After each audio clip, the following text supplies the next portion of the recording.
lily তই মাক লৈ যাচোন মা যোৱাচোন ভালকে ধৰ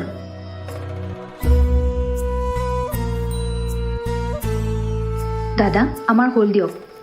চাবিটো দিয়া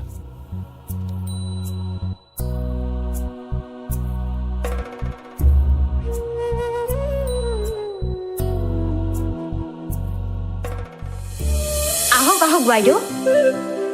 এইটোৱে মোৰ ঘৰ এইটোৱে মোৰ সৰু পজা কিন্তু কি জানে আপোনালোকৰ সেই ডাঙৰ ডাঙৰ অট্টালিকাবোৰতকৈ এই ঘৰটোত আপোনালোকে বহুত গুণে সুখত থাকিব পাৰিব যেনেকে মই বহুত সুখত আছো আহক আহক বাইদেউ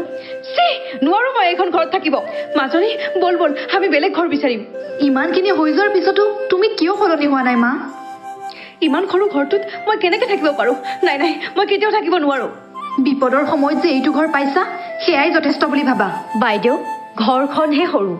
কিন্তু ঘৰখনৰ নিচিনাকৈ আমাৰ অন্তৰবোৰ ইমান সৰু নহয় যদি এই ঘৰখনত আপোনালোকে থাকিব পাৰে এই ঘৰখন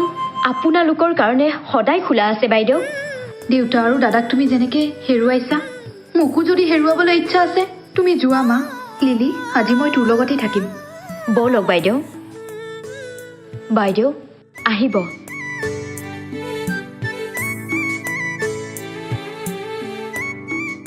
অহংকাৰ কৰি কৰি মোৰ আজি সকলো শেষ হৈ গ'ল যিজনী ছোৱালীক মই ভিক্ষাৰী ভিক্ষাৰী বুলি হাঁহিছিলোঁ